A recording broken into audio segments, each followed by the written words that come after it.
Hey there, it's Dr. Justin Marcagiani. Welcome to Beyond Wellness Radio, where we provide actionable health information on a week-to-week basis that can help you improve your life. Feel free, head over to justinhealth.com, where we have various opt-in video series on more in-depth health topics such as female hormones, thyroid, and gut health. Also, while you're there, feel free and schedule a consult with myself, Dr. J, and or my colleagues. We're available worldwide to provide natural health support for any of your major health issues. Again, welcome to the podcast and enjoy the show. And we are live. It's Dr. J here in the house. Evan and I will be chatting about menstrual irregularities and heavy menstrual flow. Evan, how are we doing today, man? Doing really well. Excited to dive in.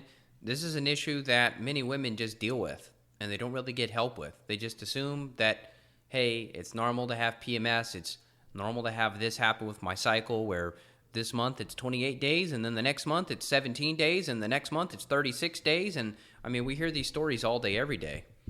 100%. I mean, the problem with heavy menstrual flow off the bat, it's a sign of something else deeper, usually some kind of estrogen dominance, and then what's driving that, right? A lot of times progesterone's falling out too soon in a woman's cycle, and then you have all this heavy menstrual flow, and that can drive an anemia. That can drive low iron, and that's a problem because we need iron to bind to hemoglobin to carry oxygen, and we need oxygen for aerobic metabolism, right, for our mitochondria to burn fuel, generate energy and burn fuel. So we need adequate oxygen. So if we have heavy menstrual flow, you can easily see fatigue and lethargy and mood issues, and a lot of times it takes a couple of weeks to even replete that iron back up, and then you do it all over again. So it becomes this really... you're in the boxing ring every month and you're just getting beaten up, and it's really tough. So you got to fix the anemia and you got to fix that heavy menstrual flow for sure. Would you say this is a functional problem, meaning if you go to your doctor and you're getting conventional blood work done, it's going to get missed? Or even on conventional blood work, are you going to see certain things pop up that would be a red flag to even a conventional doctor that they would see? It depends. A lot of times conventional doctors aren't going to run like a functional iron panel. They won't run like ferritin or iron saturation or iron binding proteins. A lot of times they don't do that. They'll run a CBC, and they may look at RBC and see if RBC is below 4, or if hemoglobin's in the 11s, or if hematocrit's in the mid to low 30s. They may run that, but it just takes a lot. Like, the issue has to be a lot more severe for the RBC, hemoglobin, and hematocrit to be a problem. So, I'll run a CBC to see where you're sitting, right? We don't want the RBC below 4.2. We ideally want the hemoglobin in the 13s. We want the hematocrit in the upper 30s. So we want to make sure that's good. But if you're using a late stage indicator, the problem needs to be going on for a lot longer to fix it. That's the issue.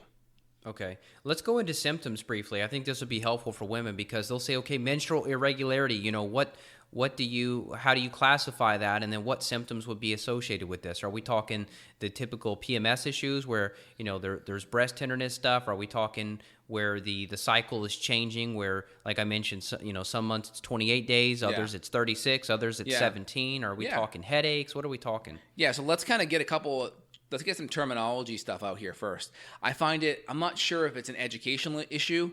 I speak to a lot of women. I say, how long is your cycle? And the first thing they tell me is how long they menstruate for. So it's this weird kind of disconnect. And I think it's just people aren't really educated in school about this. Most people conflate their cycle is to how long they menstruate. So a woman's cycle is their entire hormonal cycle. Usually it's 26 to 30 days, right? From day 1 to the first day of bleeding to the next day 1, that's their whole cycle, right? Which is built on a follicular phase, right? Where the follicle grows and estrogen predominates. It's built on ovulation, where estrogen predominates and progesterone rises. That's ovulation. And then it's built on the luteal phase, the last half. So think F, follicular first. Think L, luteal last, okay? And then luteal is where progesterone predominates. And a lot of the cycle irregularities may happen because of estrogen bouncing around or progesterone being either too low or dropping out too soon. And so when we talk about a woman's cycle, that's the full cycle. When we talk about menstruation, that's the period, right? So most women, they confuse menstruation and cycle length. So menstruation's when the flow is happening, period, blood flow. And the cycle is going to be the entire length of that hormonal rhythm. Day 1, the first day of their bleeding, blood flow, to the next day 1, that's your cycle. So just from a terminological standpoint, so when we're looking at the heavy menstrual flow and a lot of the irregularities, it tends to happen a couple of days to even a week before we have blood flow. And of course, some women, when there's a lot of estrogen dominance occurring and that progesterone drops out too soon in the cycle, and I'm doing a lot of hand gesture stuff, so people aren't quite following on the auditory side. We'll put the video link below so you can see the video. But when that progesterone drops out a little too soon in the cycle, that's where we have a lot of menstrual flow. And this can really mess a lot of women up because of what I said earlier. You're going to have a lot of low iron here, low iron, low hemoglobin, and then your ability to carry oxygen really gets impaired. And that's going to make it hard to generate aerobic metabolism and support the mitochondria. Mitochondria needs oxygen. So we need that. So that's one of the collateral damages of menstrual irregularities is the menstrual flow. And then, of course, other things can happen like irritability, breast tenderness, back pain, mood issues, brain fog. But the key thing that that's going to happen after that is going to be a lot of that blood flow driving the anemia and the low iron and the low hemoglobin and the fatigue. Yeah, I was going to say the fatigue is probably the big one, right? Maybe exercise intolerance. These are women that they feel like they have to do some exercise. Maybe they're pushing themselves hard, but they just don't feel like they have enough gas in the tank to get the exercise done. It just feels abnormally difficult to do physical things. And then hair loss is big too. I mean, we've seen countless times on blood work where women will show up with really low ferritin, and they'll say that every time they take a shower, I mean, they're losing a clump of hair, per shower, and that's just insane. Yep, 100%. 100%. So it's always really good to take a look and test where you're sitting during the luteal phase. Like right around day 21 to 22 is usually a good time to test where that progesterone sits to make sure it's high enough. If you're having a lot of heavy bleeding early, a lot of times that progesterone is just falling out a little too soon in that cycle. And so we may support, if there's a lot of stress, we may support the hypothalamic pituitary gonadal axis, right? That's the brain talking to the gonads or to the ovaries in this example, or to the adrenals, so we can support adequate levels of progesterone output. And we may use herbs like you mentioned, shepherd's purse. We may use things like chaste tree. We may use estrogen modulators like Dong Quai or black cohosh. We may use things like that. We may use special phenotypes of maca. We may even use bioidentical progesterone as well to kind of carve out and work on supporting that healthy female rhythm too. And what led to these issues in the first place? I mean, we're talking just age, we're talking stress, we're talking pregnancies, having babies, like the xenoestrogens in the environment. I mean, what are you thinking are some of these big triggers? So in regards to the biggest trigger, in my opinion, is going to be the fact that progesterone can make cortisol. So when women get stressed, their stress hormone is cortisol. So they're going to take a lot of that progesterone and they're going to pull it from their cortisol. All right. I'm sorry. They're going to take a lot of the progesterone and they're going to pull it down to cortisol. So then that starts to skew the relationship. So stress takes progesterone, shunts it downstream to cortisol. That can create some functional estrogen dominance. Okay. Number two is just they're depleting a lot of their cortisol output from the adrenals, and their adrenals are making some of their hormones, but their adrenals are just more depleted. That can be a big thing too. And then three would just be potential xenoestrogen exposure. And there's three big variables there. That's going to be from pesticides, right? These chemicals, they kill plants by disrupting their hormonal system and nervous system. So that's one. Number two is going to be plastics.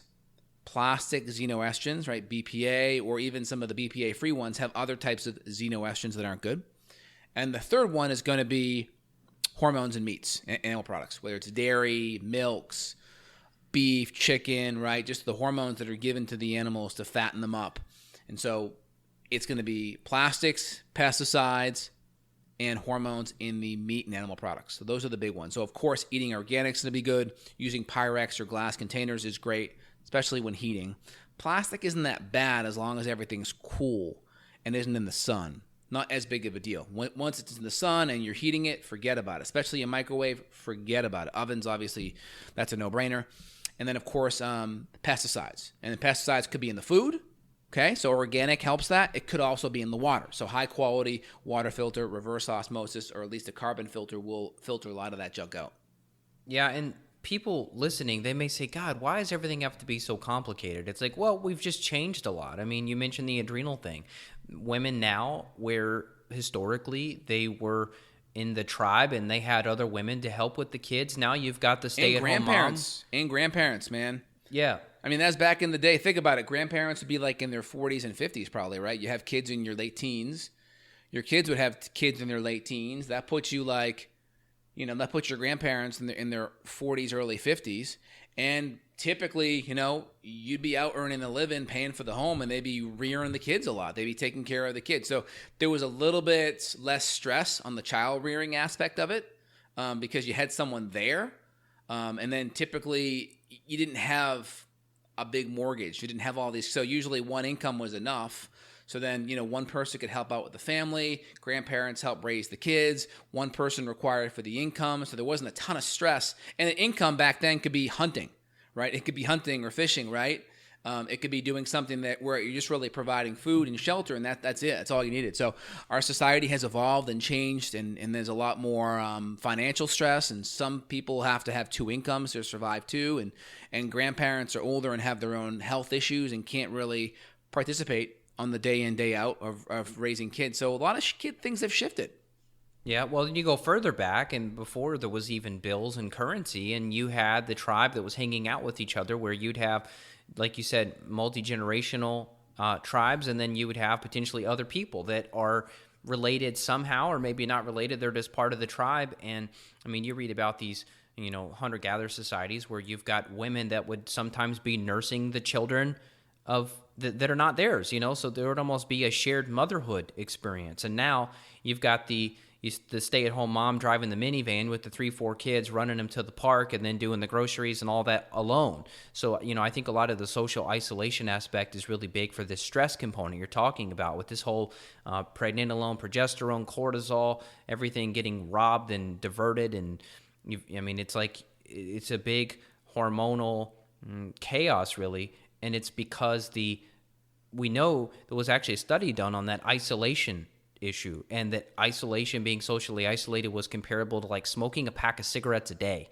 in terms of the toxicity. We're just not, we've never been a species like this. And now with shutdowns and everything going on, you've got people even more isolated. I mean, I have a client who's a therapist, and she said, man, everybody's a wreck. And I said, what do you mean?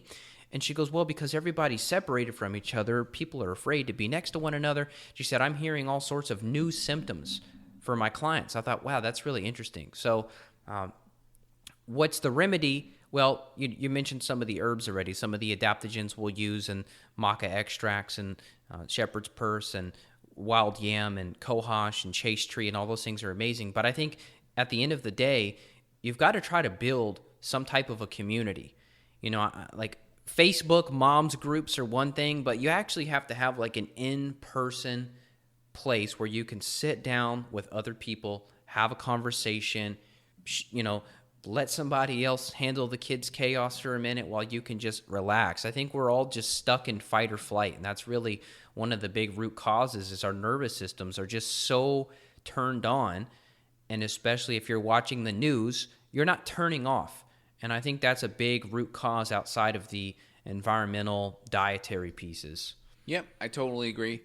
There's some data also showing that there's more relaxin, which is a hormone produced by women's bodies that can relax a lot of the ligaments and tendons. There's some data showing that there may be more ligament laxity in the last half of the cycle where progesterone is. So just be careful of over-exercising or doing too strenuous exercise during the last half of the cycle. Just keep that in the back of your mind. Exercise stress could be a big one. We don't want to be over-exercising. That's important. Of course, nutrient density is essential. So nutrient-dense, anti-inflammatory, low-toxin foods are going to be key. One, because we provide building blocks, and two, hormones are made from good, high-quality cholesterol compounds, and cholesterol is connected with animal products, and that's usually connected with fat-soluble vitamins, A, D, E, K. So we got to make sure all those foods are dialed in. Egg yolks, high-quality grass-fed beef. I had a grass-fed ribeye last night with some organic green beans. It was wonderful, right? So you can do all these things with the food, good paleo template, and line up your macronutrients according to what you need as a woman. If you're more of an ectomorph, you're more lean, you're more skinny, you may be able to handle some more starch on the reg, right? Every day you can handle more starch. If you're more on overweight, you may have to lean more on your non-starchy vegetables and less fruit and starch. Maybe some, but just a little bit less. So really get your macros dialed in too. Yeah, I would say on the supplement side too, one thing we didn't mention would be like calcium D-glucarate could be really helpful.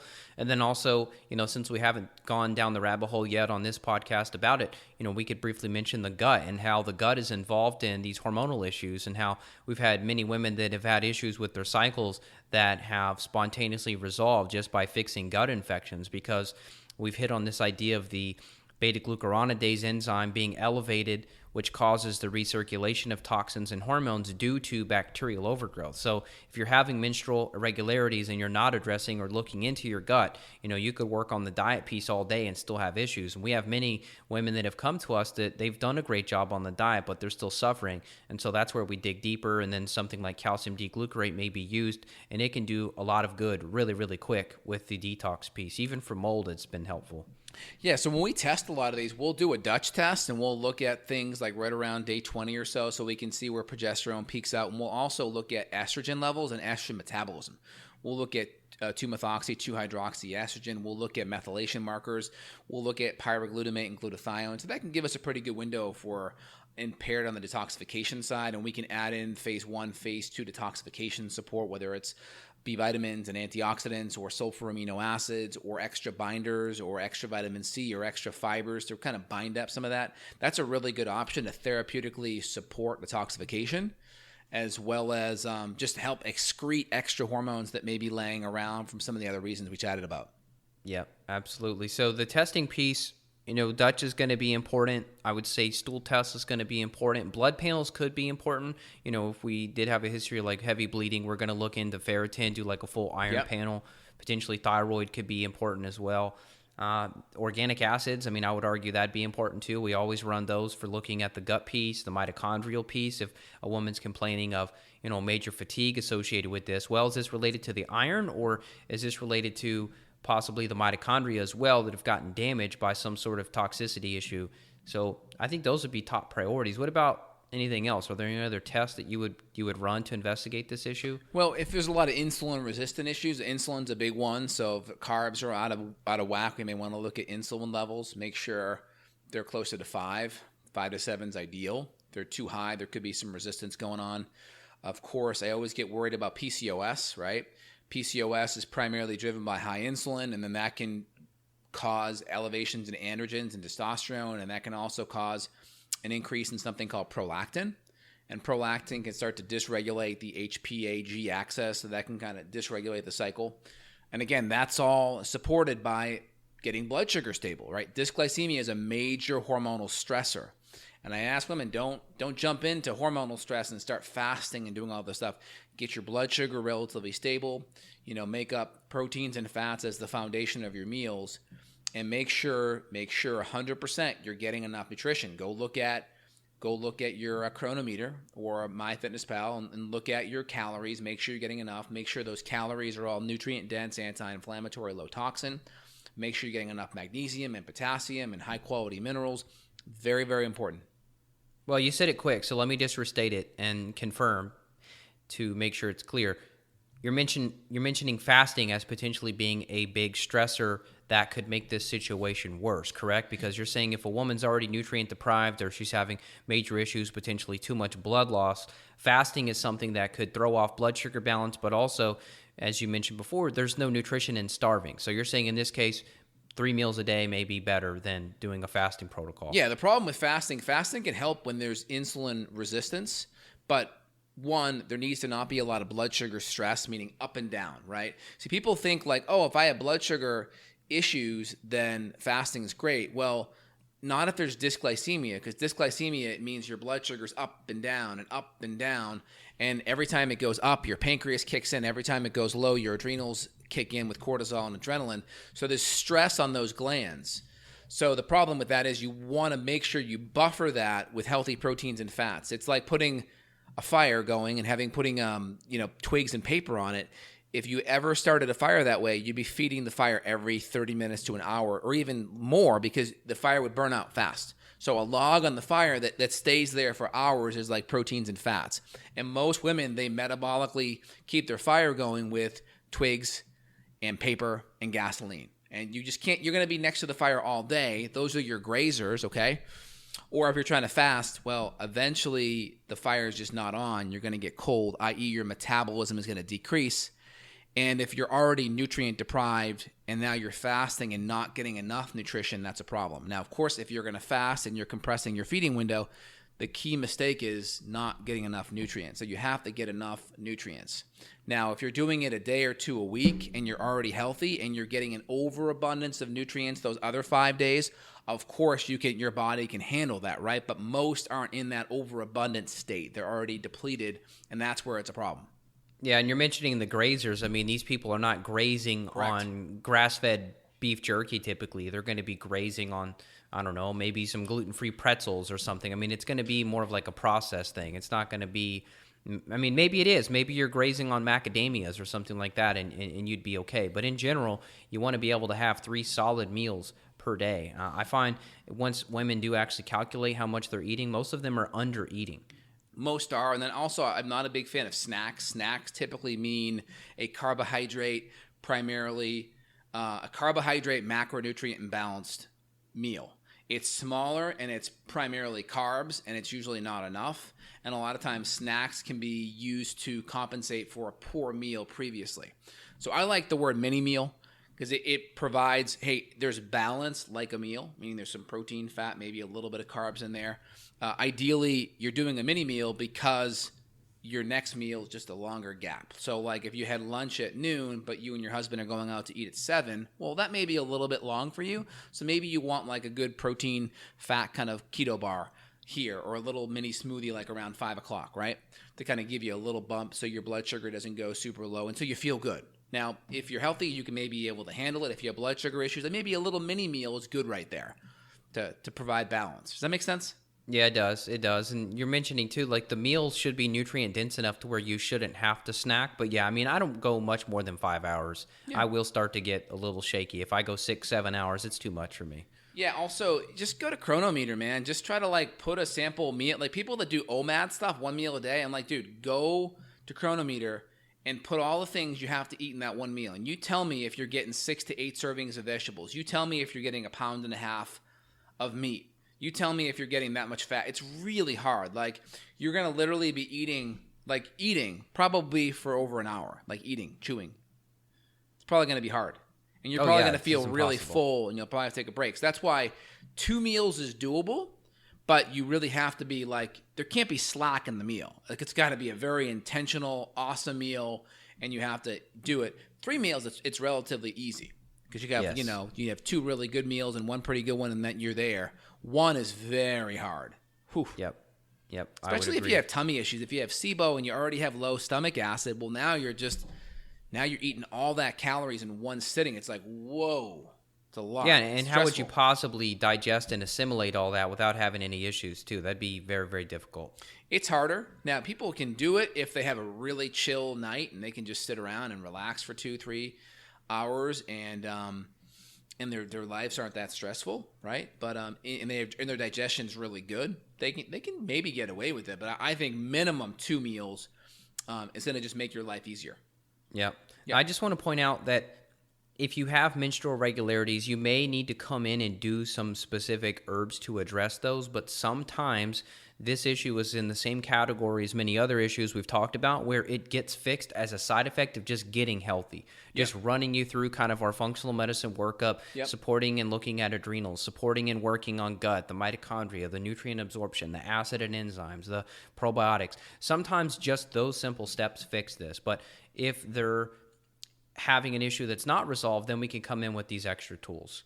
Yep, that is and ideal. Vice versa, and maybe we should mention this too, vice versa, you can't just come in and do the Chase Tree or the Vitex or the Wild Yam or whatever and call it a day. You can't do that either because now you've ignored the issues that led to this problem in the first place, whether it was the glucuronidation pathway or the bacterial overgrowth or the parasite infections that messed up the nutrient absorption, which caused the nutrient deficiency, which caused the hormonal issue. So you really have to do all of it, but I don't want this to be, hey, let's go to the hormone section at Whole Foods, buy a supplement, and call it there. You don't want to do that either. Yes, you want to really get to the root cause. So the food stuff is important. We talked about some of the herbs. We talked about maybe even doing a kind of a cyclical augmentation kind of reset by using progesterone accordingly. And, of course, we're supporting the adrenals. The adrenals play a big part. So when I test hormones, I'm always looking at female and adrenal together. They tell a really big role, and it's nice to be able to look at hormone detoxification. That's really helpful too, because that really gives me a window into all three sides of it. Yep. Well, I think I've said all I need to say. Do you have anything else you want to go into? Yeah, so blood sugar, nutrition, right? Diet stuff's very important. The gut plays a big role because that's where we digest and absorb all the building blocks to make our hormones.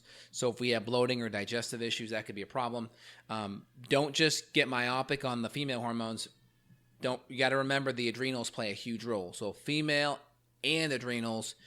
And, don't jump on these fad things. Oh, just fast and do this and it'll get better.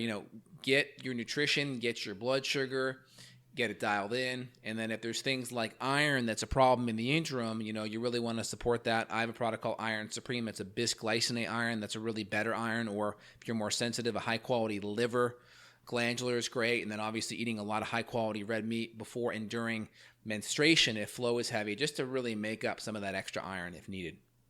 Yeah. Good news is you can reverse this. It's not something you have to live with. So like I said in the beginning, many women just kind of live with this and they just know, hey, I'm, quote, messed up. My cycle does this or that, and they just live with it. But you can get it resolved to where if you track it on an app, my wife, she'll track it on an app and it says cycle's supposed to start, boom, 28-day cycles. So, before, due to birth control and other issues, her cycle was not always perfect. So, you can fix these things. You can adjust them. You can modulate them, and there is hope.